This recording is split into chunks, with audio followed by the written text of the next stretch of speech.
Dee the humanist, not Dee the atheist, not Dee the secularist. Why did you decide to go with the moniker of humanist? When I first was trying to think of a name that I was going to use online, I wanted something a little versatile. So I wasn't sure if I was always going to be an atheist or be secular.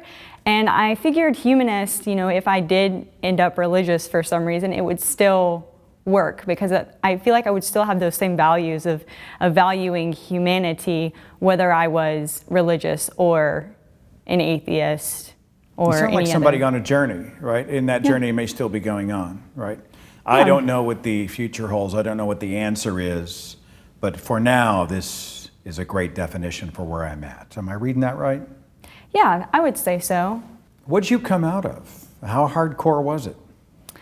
I came from evangelical Christianity in the southern United States. I was surrounded by a lot of Southern Baptists, so I guess that's kind of what I took on as well as my beliefs, but I think I just considered myself an evangelical to begin with. But I got involved with Southern Baptist culture. On my college campus, we had a group called Baptist Collegiate Ministries, and I was a part of that, and that's really where my beliefs became more extreme, I would say. And I was very into the idea of going on mission trips and sharing the gospel and really living out what I thought I was supposed to live based on the Bible. So I took it pretty seriously, I would say. The world is your mission field kind of a thing? Yeah, definitely. And you come to a moment of critical mass, obviously. What's that look like? What happened? So I actually went on one of those trips. I took it very seriously. I even went by myself to another country. I used a study abroad program as kind of like my evangelism effort. And I went to go to Sydney, Australia, and the culture there kind of started to open my eyes up a little bit, and I started seeing things a little bit differently. I also was able to talk to some Muslims because of I got involved with a Christian organization in Australia on my campus, and it was actually the director there that pushed me to talk to some Muslims on campus to understand what their faith background was. And that's when I started to kind of see that they came to the same their beliefs the same way that I came to my beliefs, through that faith avenue.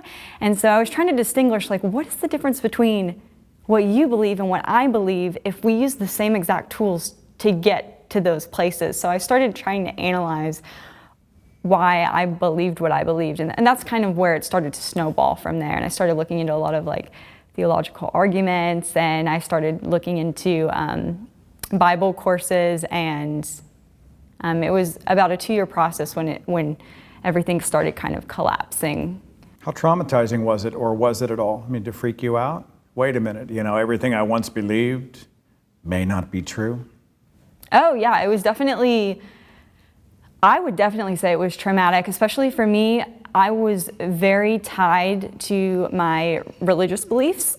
My entire identity was wrapped up in what I believed and what I had learned through Christianity. So starting to realize things weren't literally true, such as things like the Noah's flood and the earth being 6,000 to 10,000 years old. Those are like the two things that started crumbling for me at the beginning.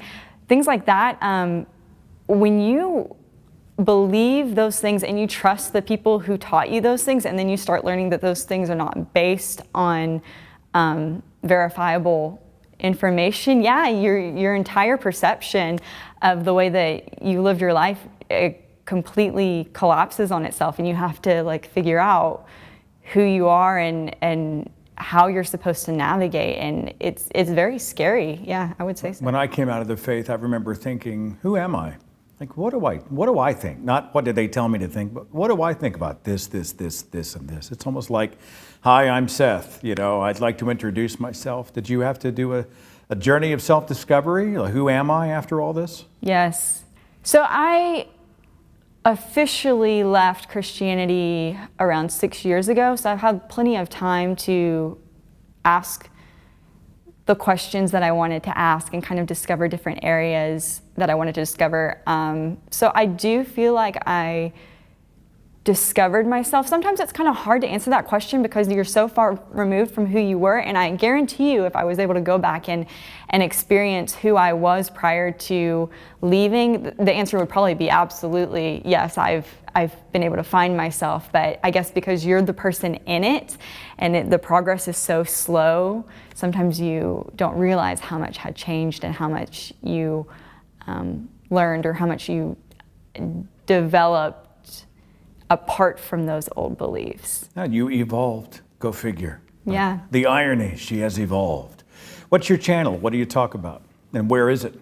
So my channel is called Dees the Humanist, so it's just my online name, and it's basically I've talked about what made me start questioning my old beliefs, and then I also talk about some of the things that I believed when I was a Christian, such as the idea of the Holy Spirit and what I was experiencing when I thought I was having this supernatural experience with a higher power, and what I think about that now, and I do that with prayer as well.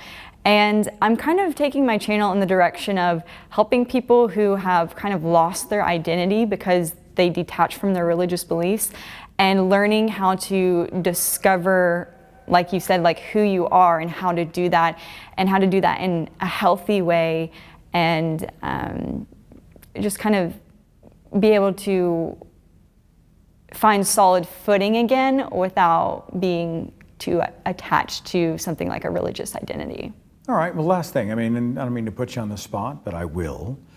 You encounter somebody who's going through doubts, questions, challenges. Things are falling apart, things don't make sense, and they're nervous about this journey. What would you say to somebody like that to encourage them? I would say, well, first of all, I think what's really helpful is to know that you're not alone.